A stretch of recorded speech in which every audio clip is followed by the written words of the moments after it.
thanks to everyone for attending our first HeatSmart Mass Installer RFP. We do have another one next week.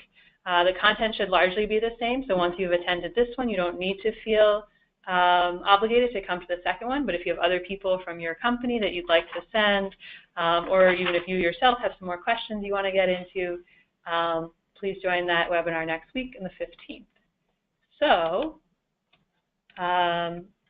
we're going to start with just a brief overview of what HeatSmart Mass is, talk through some of the benefits of participation, then we'll pause there for questions. We're going to take questions in writing, so feel free to type them in at any point. And then after that, we'll go through some logistics, talking about the RFP process itself with timeline, partnerships, and the actual application form. And then we'll talk about how to put together a winning proposal and take some more questions and answers at the end. All right, so HeatSmart Mass, I'm sure you've all read the RFP and the website at this point, but what it is a community-based group purchasing outreach and education program. So it's a bit of a mouthful, but I think if many of you are familiar with the Solarized Mass program, for Solarized PV, it's modeled on that, which you can see at the bottom of this slide. We've been running for 7 years at Mass EC. We've reached 73 cities and towns in Massachusetts and have had over 3,200 installations. So really the goal of this type of program is to drive down the installation costs, increase the deployment, and also improve awareness, which we think for this pilot of HeatSmart Mass is going to be a key goal, really increasing awareness about all of these technologies. The focus of the program is residential and some small commercial, so it's not really set up to do larger commercial since it is kind of a standard pricing model, group purchasing discount. Larger projects are more custom, so it's really more set up, focused heavily on the residential side, and then with small commercial entities allowed to participate. So the communities this time are from west to east. We have Great Barrington, who's focused on air source heat pumps, a partnership between the towns of Bolton and Harvard, who are focused on air source heat pumps and ground source heat pumps, partnerships between the town of Carlisle, Concord, and Lincoln, focused on air source heat pumps, ground source heat pumps, and modern wood heat. And finally, the island and town of Nantucket focused on air source heat pumps and solar hot water. I'm going to turn things over to our technical consultant for this campaign, Meister Consultants Group. Jeremy Koo is going to be speaking, and Meister will be providing technical support throughout this HeatSmart effort. So we wanted to give them a chance to introduce themselves on this call. They also have a lot of background working on both the Solarized models and some of the first kind of similar HeatSmart efforts that have been done in Massachusetts and in other areas. So I'll turn things over to Jeremy now. Hi everyone, my name is Jeremy Koo. I'm a senior analyst at Meister Consultants Group, a Canvas company. As Meg mentioned, we're providing technical assistance to Mass CC and the pilot communities that are charging ahead here. So we're, as Meg mentioned, we've been doing some work with the Solarized Mass Plus campaigns that are currently running in Lincoln, Sudbury, Wayland, and in Newburyport, which involves solar hot water and air source heat pumps. And we've also been working with organizers in Somerville, Northampton, and the greater Portland region on other campaigns that are currently ongoing. So we're really excited to charge ahead with Mass CC, the communities, and hopefully with some of you all on the line. I think one of the big questions is I'm sure is on many of your minds is why should I be participating in a program like HeatSmart Mass? And I think it's worth saying, I think that while this is a pilot program, we're really hoping to sort of collaboratively shape HeatSmart Mass to become a win-win-win for the communities, the selected installers, and for the state as a whole. As such, one of our many goals for HeatSmart Mass is to deliver a variety of benefits to participating installers, and the primary benefits of those that we hope that installers will be able to gain by participating in the program will be that. For one, there will be a lot of community-based marketing and outreach in which each community campaign will be promoting their selected installers as their community-designated installer for the program. Through these programs, obviously we hope to generate a large number of new leads within these just these pilot communities in concentrated geographic areas. And frankly, as sort of the whole, we're looking for this pilot program to be a springboard for driving just future clean heating and cooling market growth across the state and in those communities, whether it's through just continued word of mouth and expansion from there, or through future HeatSmart campaigns. Diving in a little bit more to sort of talking a bit about community-driven participation.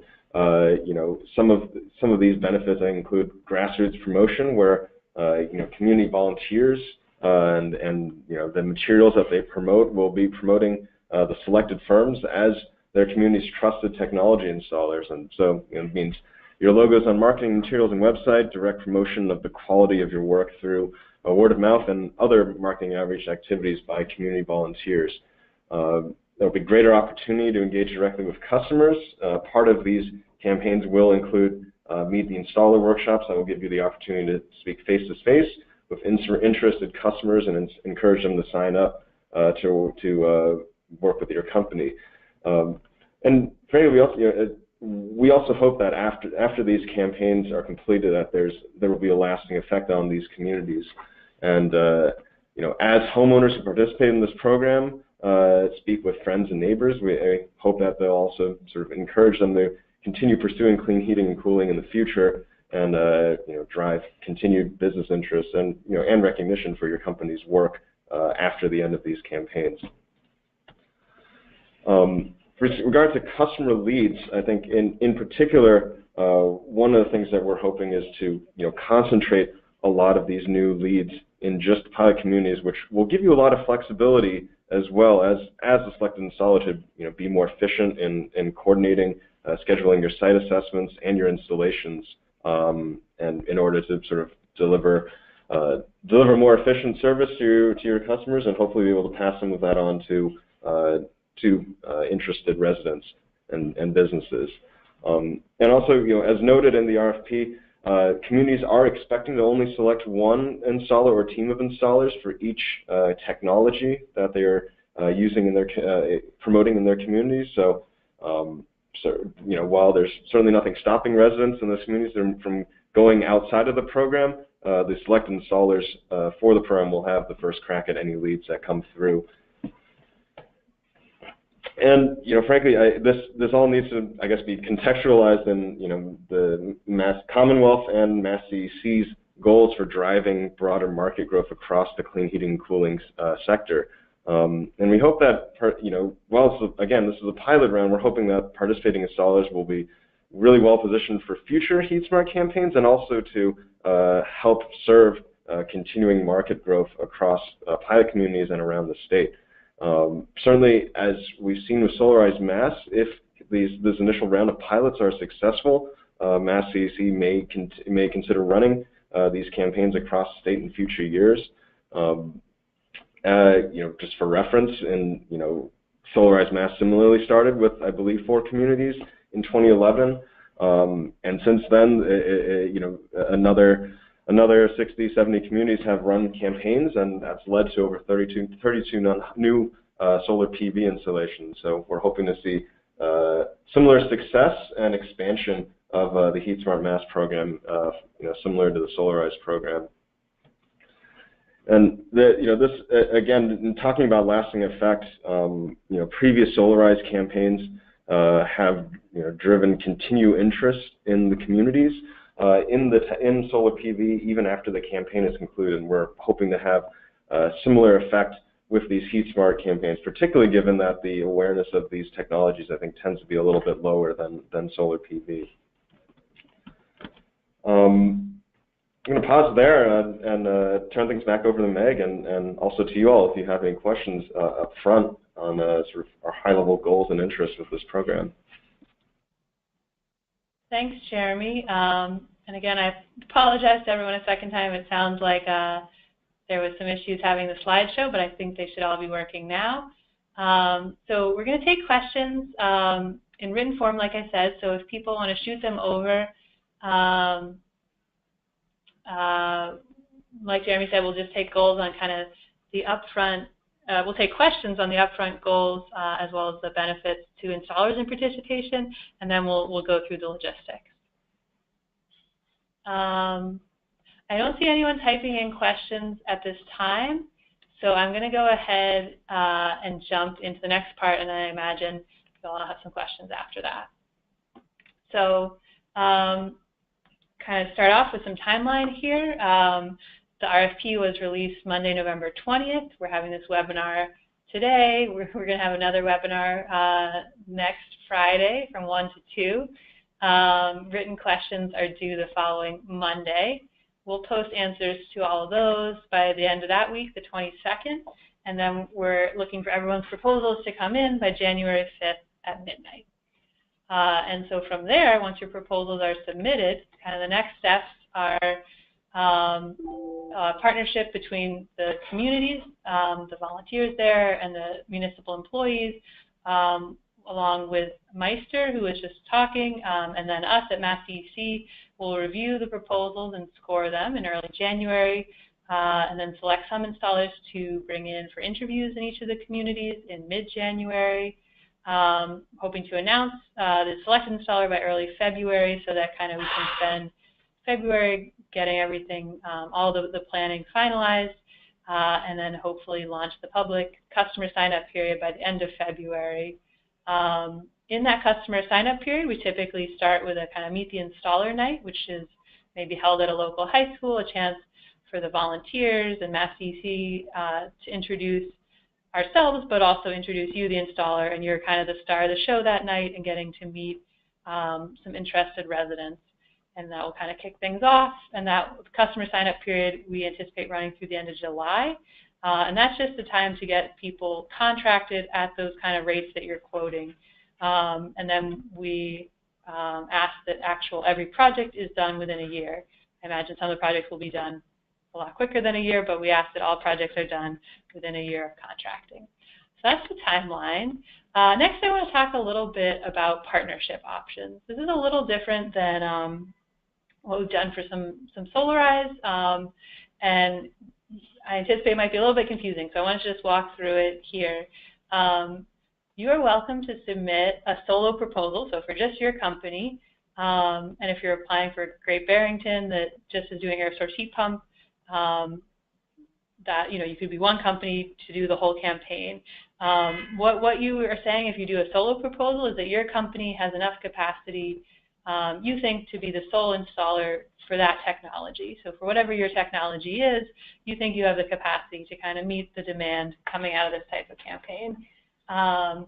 You can also apply in a partnership of other installers of your same technology. So this option is really intended to allow smaller installers a way to participate and apply. They don't have the capacity to do the whole campaign, but they could partner with someone else and do it for that technology. Another option is a multi-technology partnership. So these are for the communities that have more than one technologies. We have 2 communities with 2 and 1 with 3. You could work with installers of all the technologies. So let's say it was Nantucket that's doing air source and solar hot water. If you're a solar hot water installer, you could partner with an air source installer and say, we're coming in together. We have a good working relationship. We have this proposal of how we want to share leads, I think will be a big part of it. So that's another option. To get even more complicated, you can be a multi-technology partnership and a single technology partnership. So maybe you're 2 air source heat pump installers who want to work together, and you're going to partner with a solar hot water installer. And together, you think you can meet all the technologies on Nantucket. That would be an option. And then finally, we did leave open the option to have a third-party coordinator. So, maybe for you're, again, using our Nantucket example, you have an air source installer, a solar hot water installer, then you have a third party. Maybe it's a nonprofit. We're not sure. But if there's some type of entity who's going to kind of help out coordinate things between the 2 installers, we're also open to that. So not sure, we're not necessarily expecting people to take this, but wanted to kind of put it out there. And if you can think of some partnership we haven't suggested, please come to us and ask about it. Next thing I want to go through is the actual what's in the application. And this, I'm going to go piece by piece, and you'll see the chart here talks about what you need to fill out if you're on your own, just your own company, or if you're in some kind of partnership. So the first piece is attachment A, which individual companies need to fill out. And then if you're part of a partnership, you as the partnership complete that attachment A jointly. So I'm going to leave the PowerPoint presentation and go to our website here. The solicitation is available at the bottom under active solicitations, HeatSmart Mass installers. So here's some of the background we just talked about, the goals, the technologies each town is doing, the links to the webinars, the schedule, and then at the bottom here are the documents. So here's the actual RFP, which you might have all seen, but here's the attachments that you'll be needing to fill out. So the first one is attachment A, proposal checklist and primary application form. So at the beginning, we have a checklist of all the documents, attachments A, B, and C that we've provided that you need to fill out, and then addendums 1, 2, and 3, which are documents that you will just provide. We didn't kind of provide a form for you to fill out. They're things you'll provide us. So that's just a little tool for you to make sure your application is complete. And then this is the content of attachment A, which is really just some basic information. Which technologies are you applying for? Tell us about your company. How are you going to do share leads? Either address them if you're just on your own, or if you have a partnership, how are you going to kind of share them? How will you do site assessments? And some questions about permitting. The next attachment is attachment B, which is the individual application form. So if you're a solo company applying, you still just need to complete this on your own.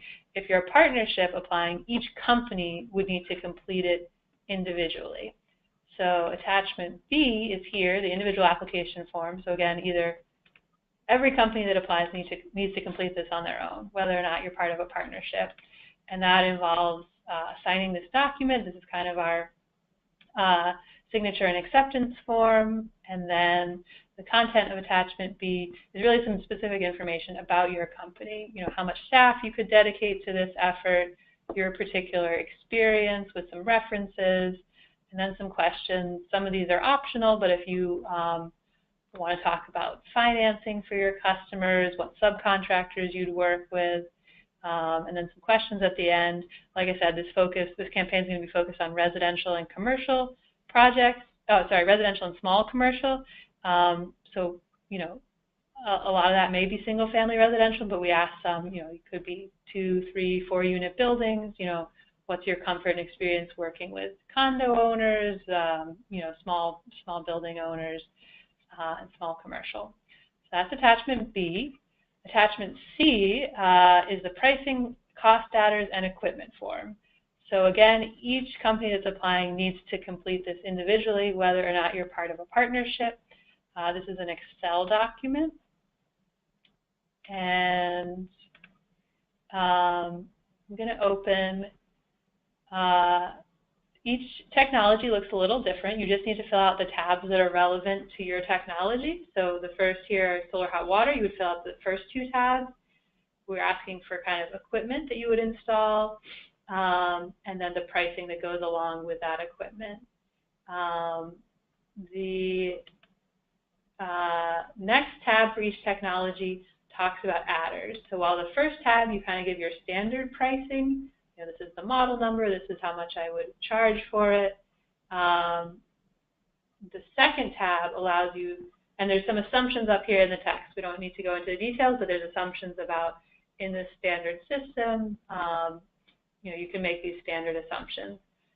And then the second tab lets you say, but if you deviate from this assumption and I need to put in more line set, I need to do a fancier whatever, then I would charge this much, and also then the units, like if it's per foot of line set, per rain cover, whatever it is, tell us how much extra it would be and what the units would be for that adder.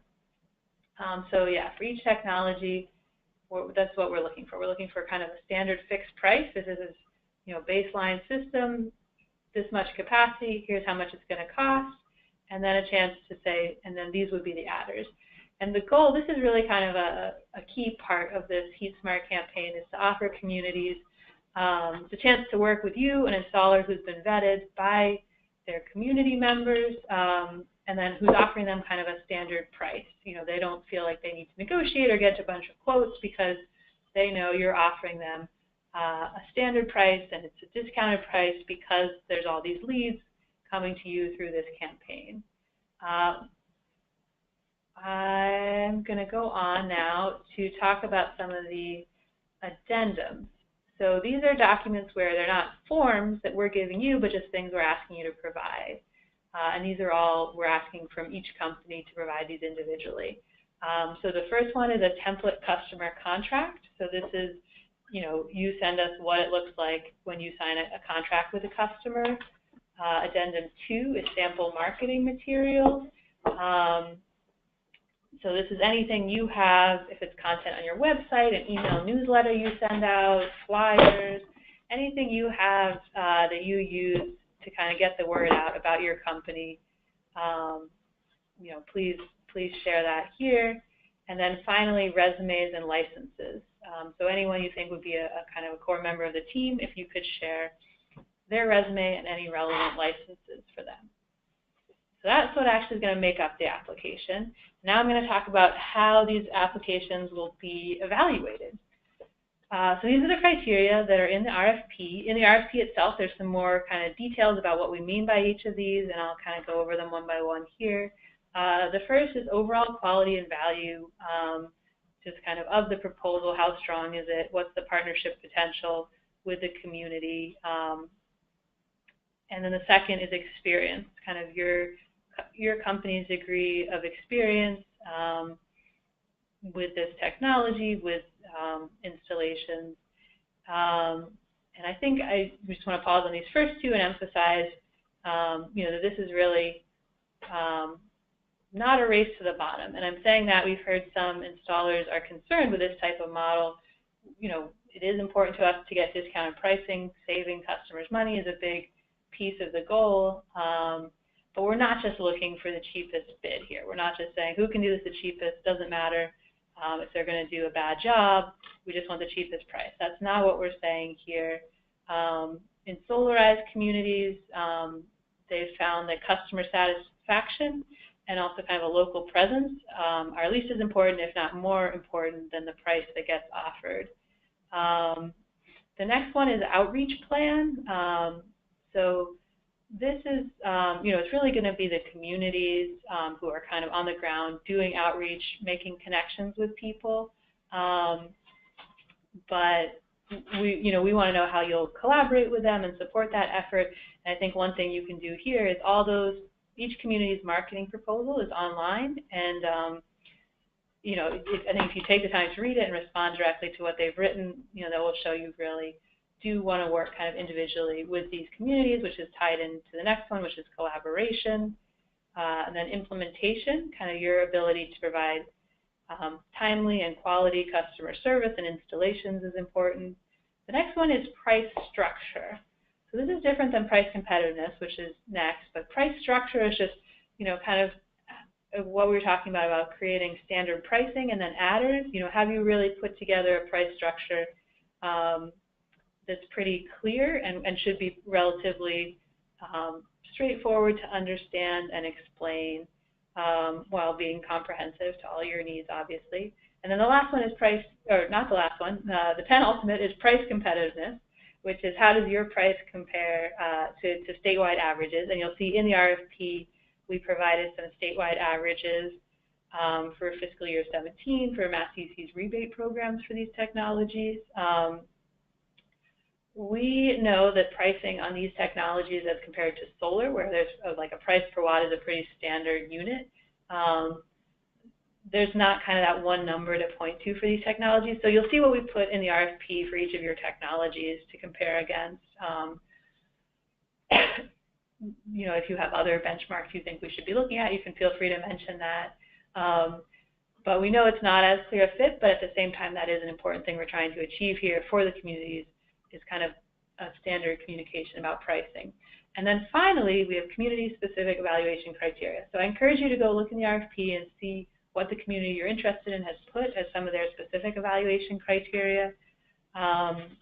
One example, again, to use Nantucket, since they are an island, like it's particularly important to them to know whoever their installer is will have a plan for operation and maintenance. So whether it's someone on the island, great. If it's someone off the island, just some kind of plan about whether they would come back to the island or work with local people to do servicing. So you'll see, for whatever community you're interested in, there's some criteria each of them have.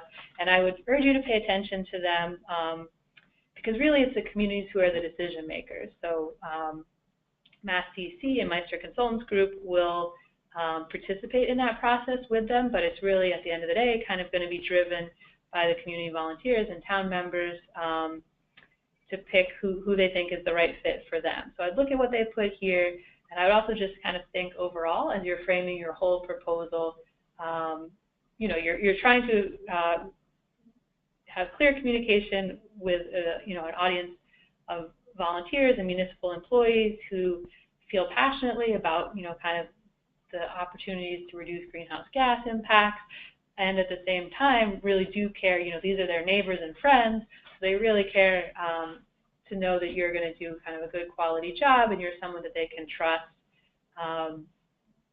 to recommend to their community. So I would just kind of keep that perspective in mind as you're writing this.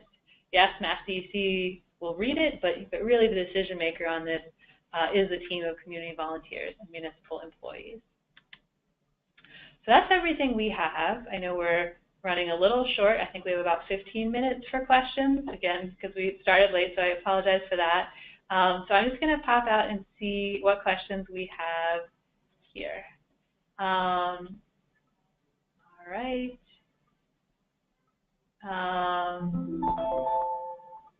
Sorry, just give me a chance to read through the questions here. So we have a question on ground source heat pumps. So I'm going to go back to the actual, it's about the pricing and cost adders there, so I'm going to go back to that tab, that document rather. So ground source heat pumps.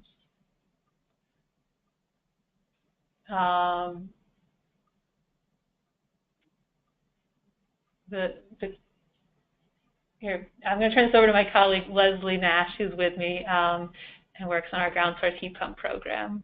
Hello.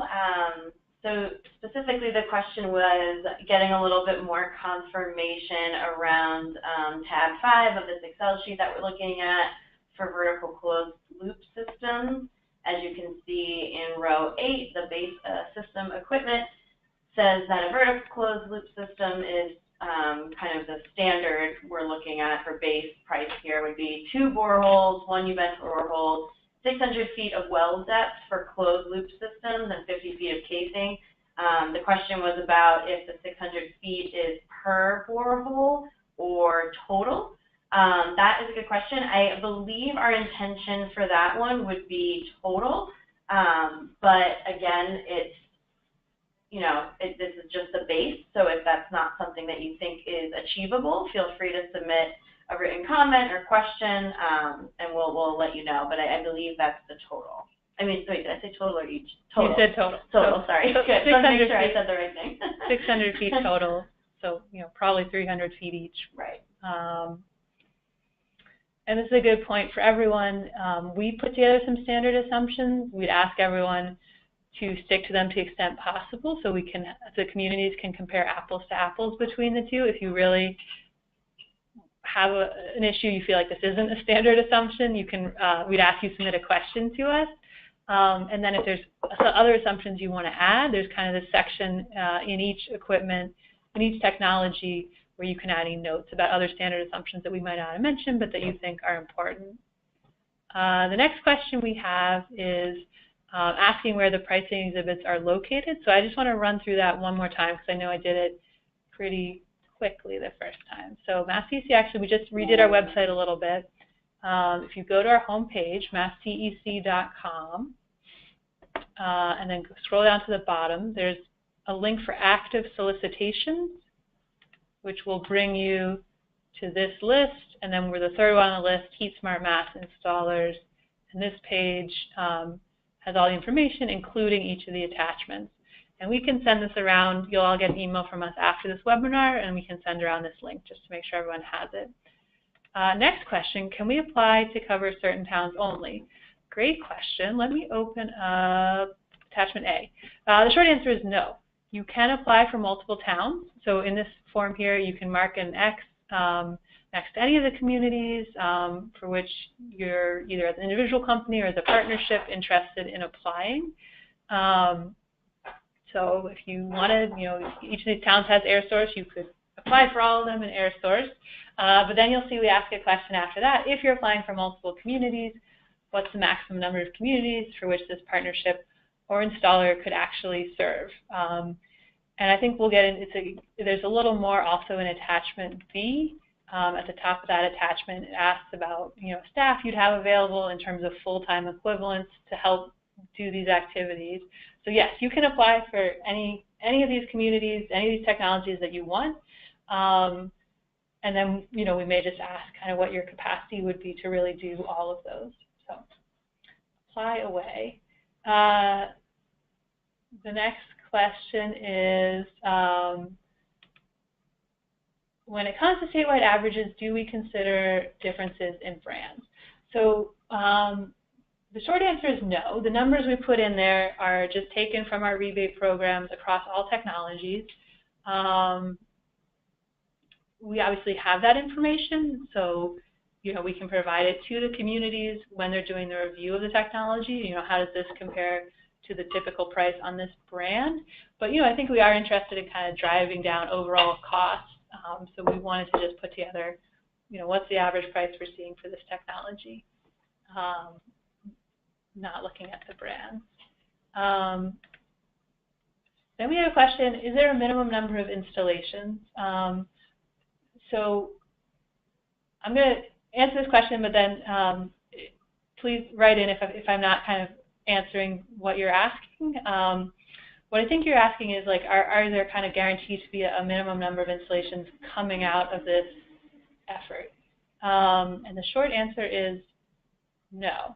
I think we have data available for how many signups have happened in all the solarized communities, and you can reference that to as some kind of baseline. But this is a pilot for the heating technologies, so we're not sure what to expect coming out of it, and we're not sure how many signups it will lead to.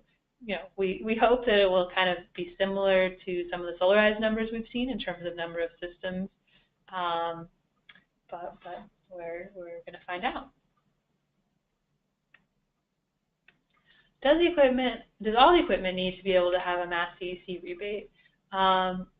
Generally, yes. The one exception to that is for air source heat pumps. And I'm going to open back up that tab for equipment and pricing. The one exception we're making is to centrally ducted systems. There are some centrally ducted systems that are eligible for mass CEC rebate. If you install those, that's great. You'll obviously get more money. But we recognize that there aren't a ton of systems on our list that are centrally ducted, but we know that customers are interested in those units, especially for whole home applications. So we wanted to give installers a chance for centrally ducted air source heat pump systems only to kind of provide a model they would propose installing and explain why they think this is a best-in-class model, even though it's not eligible for a mass CEC rebate. Otherwise, equipment does need to be eligible for mass CEC rebate. All right, next question here. Just give me a minute to read.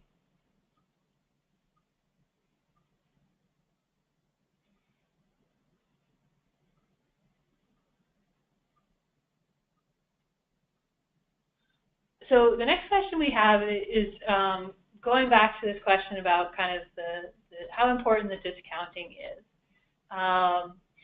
And the question is, if you look at these statewide averages and you know that your prices are going to be above that, even if you are able to offer discounting from your standard prices, I would kind of restate some of what I said before. Like, if you look at the criteria, price competitiveness is definitely one of them. But there's a number of other criteria that depending on the community, may be as important, including overall quality and value and experience of your company. So I think if you feel like you really, if you look at those community-specific criteria and think you'd be a really good match for a community, I would say go ahead, submit the proposal, and there are a number of factors besides just price competitiveness. And then I think in that case, if you could demonstrate that you were offering a discount from your standardized pricing, it might also be compelling to the communities.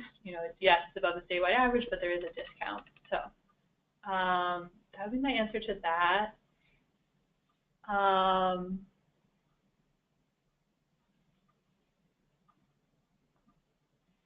There's some question about whether a partnership could be considered that includes a specified technology and an unspecified technology.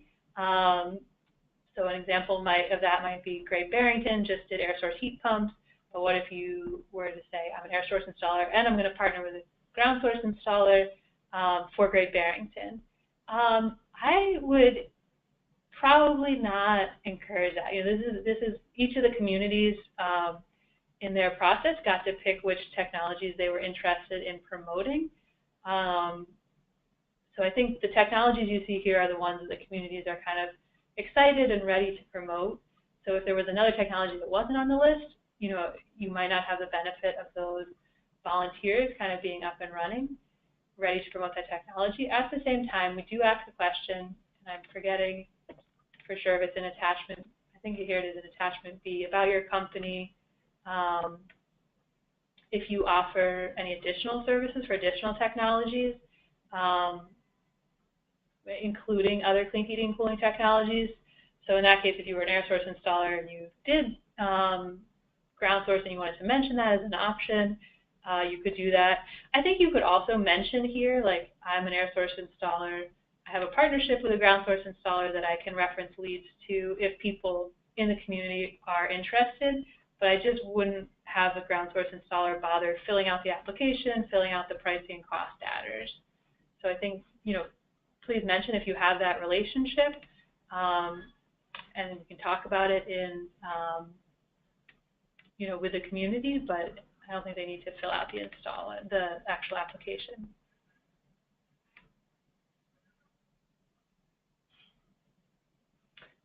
Next, we have a question about, how many jobs are we expecting? How many projects would we expect to see out of these kind of campaigns? I would say, that's a great question. We're all kind of eager to get a sense of that as well. But at this time, I'm not going to throw any numbers out there. I think what I would suggest people look at, and I'll send around a link to this after we talk, is a link to you so you can see what the volume was for Solarize. And actually, most of these communities that are doing HeatSmart have done Solarize, so you could look up, how many solar installations did Bolton do through a similar campaign a couple of years ago. And that might be some benchmark, but at the same time, this is a pretty different technology. It's a pretty different market. Customers have a different awareness level. So unfortunately, we're just really not sure, and we'd be looking to partner with an installer who is kind of going to have some faith in the model that, we think it's going to be a great model to raise awareness and promote this technology, but unfortunately we don't have kind of hard numerical targets we're putting to it yet.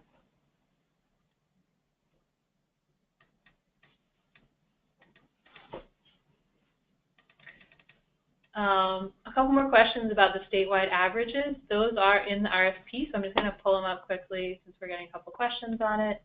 So here's the actual RFP document itself, which will be available in that link I send you. If you go to selection criteria, you'll see everything I just talked about with some more details about all of it. And then the last one is price competitiveness. So this has our FY17 average prices for Mass DEC rebate programs across the state.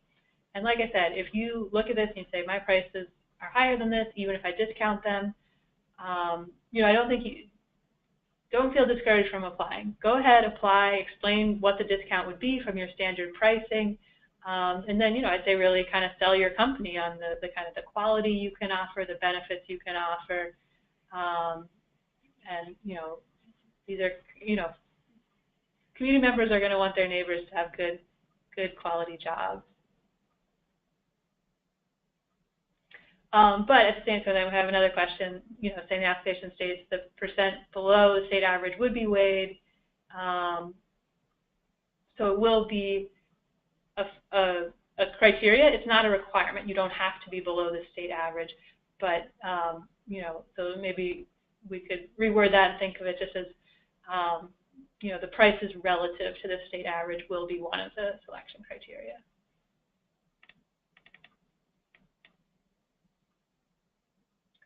Then a question about what the reporting process back to communities and CEC will be. This is a great question and something that we will be developing through the pilot. I think we expect to have calls every other week. So this isn't finalized, and you as the installer could kind of help shape this, but I think our expectation is that we'll have calls every other week between the installer, the community members, and Mass CEC and Meister, so we can all check in every other week. And then either every week or every other week, there'd be some reporting from the installer about how many site visits you've done and how many contracts you've signed. It's a funny question. No adder for difficult consumer, which is a consideration for pricing. So I definitely appreciate that. Here's what I'd say. Well, a couple things. One, I want to emphasize for all these technologies, the adders we have on these tabs are what we thought of in our head. You don't have to have all these adders, and you can add others. So you'll see in all of them it says, please add, remove, or modify as applicable. These are just some ideas we had. You don't need to have all of them. You can create your own. Go wild. Although I suspect you're probably not going to feel comfortable putting a difficult customer adder. So what I think there, what we have is the advantage of the model is you do have these local community volunteers and municipal representatives. So if you're getting a customer and they're just being very difficult to work with, I think you can rope in the volunteers maybe to help do some of that management. And at a certain point, if you feel like they're just not a good fit for kind of this standardized pricing you're offering, that's up to you too. But I think it's really going to be, I think the volunteers will be a great help here to work with their neighbors and community members to make sure people get the model, get what's happening, and if there's any issues, they can kind of help mediate that.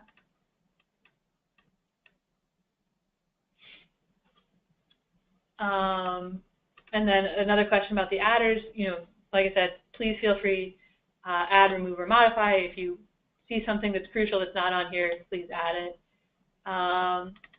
Will the rebates and incentives be paid to the homeowner or the contractor? So this is kind of up to you, and you can, I think this is a great thing to mention in your proposal. For all of our rebate programs, we allow the kind of during the application to specify who gets paid, and you can just mention if it's something you'll be taking or something you expect the homeowner to take. So we are at our time, and it looks like that's all the questions we have.